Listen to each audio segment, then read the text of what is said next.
dire? Sinon, Seigneur Dieu, il faut avoir pitié de notre pays. Après les déboires du programme de 100 jours, les dérives du projet Chilégène, l'escroquerie de la fausse taxe RAM, les fausses promesses de l'Allemagne d'Afrique, des universités imaginaires à coût de millions de dollars partis en fumée, l'insécurité généralisée aux 4 coins du pays, les brimades, bastonnages et vexations policières de ces derniers jours, jetant définitivement aux oubliettes la rhétorique du peuple d'abord le serf de l'état de droit, le secrétaire général de l'UDPS vient de reconnaître que le bilan est désastreux et que le président gère mal le pays. Tout en invitant le peuple et le monde entier à reporter les jugements sur Moïse Katumbi, au lieu de s'en prendre au chef des tribus qui veut protéger. Du seul fait que Moïse Katumbi combat les chefs du fait de son origine tribale. Il y a là la démonstration d'une nullité absolue. Hier, notre frère Moïse Katumbi avait financé Genval, visa, titre de voyage et de séjour. Les RASOP, qui étaient la conséquence de ces grands rendez-vous historiques, avaient-ils été tribal? Hier, Moïse avait gouverné les Katanga. Y a-t-on trouvé des actes de tribalisme dans sa gestion?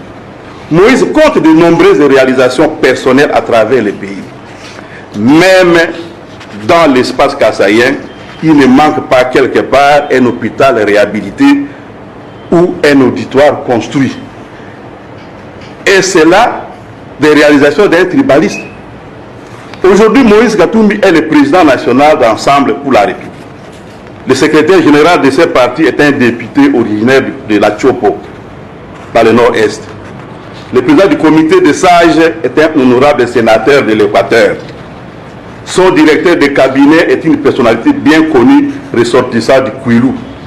Son haut représentant du Grand Kasaï, le porte-parole du parti, le coordonnateur national de la jeunesse, 2 délégués généraux, le coordonnateur national de la jeunesse, tous sont du Grand Kasaï. Et ce n'est pas tout, il y a même des secrétaires nationaux aussi, ici, dans le gouvernement du parti, comme le professeur Kalambaï ou notre frère qui est ici, Julien Lukengo, qui sont ici dans le secrétariat général, qui sont Kasaï. Il y a 2 délégués généraux qui sont, par exemple, du Kivu. Les directeurs de services juridiques et d'autres sont du Grand Kasaï.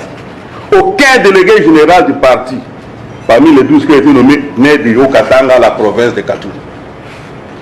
L'assistant personnel de M. Katumbi, le premier et le dernier à le voir dans une journée, M. Henri Kongolo Biata, est du Kasaï oriental.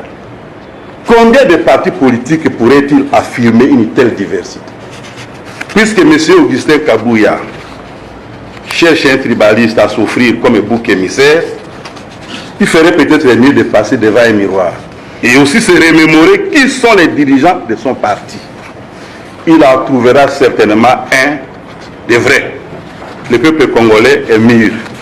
Il ne va pas se laisser distraire ou se laisser induire en erreur par ceux qui veulent donner de Moïse Katumbi une mauvaise publicité. Lorsqu'il viendra la compétition électorale, le président Moïse Katumbi et ses collaborateurs seront tout à fait capables de mener à bien leur propre campagne électorale. Ils ne demandent pas de l'aide sur cette question. Ils n'ont pas besoin que quelqu'un leur fasse une publicité gratuite. C'est ce que j'ai voulu dire à l'intention. Il ne faut pas que les gens nous disent que nous combattons le président Félix Tshisekedi. Non, nous défendons ces principes-là depuis longtemps, même avec Kabila. Lorsque le président Moïse Katumbi avait déclaré qu'il va s'opposer au 3e faux pénalty, ce n'était pas contre Tshisekedi, c'était contre un Katangais comme lui. Et à l'époque, même les évêques du Katanga avaient signé avec les autres évêques pour dire que le pays ne va pas dans la bonne direction. Il ne faut pas qu'on oublie ça. On ne combat pas le président Tshisekedi. On combat des principes et des manières de faire qui ont tendance à garder le peuple congolais dans un statut de mineur. Ça, on n'accepte pas. On n'accepte pas que notre sort, le sort de nos enfants, nos petits-enfants, soit comme ça comme jouer sur une scène de théâtre. On n'a rien audité, mon frère, rien. Vous pouvez vérifier par d'autres sources. Ils n'ont rien audité. C'était une mascarade. Donc, tant que le peuple portera Moïse dans son cœur, toutes ces gesticulations-là ne donneront rien. Parce que le moment venu, ils vont le plébisciter. Et aux prochaines élections, la population congolaise ne va pas se laisser flouer une deuxième fois comme en 2018. Vous pouvez retenir ce que je vous dis. On vérifiera cela au lendemain du 20 décembre.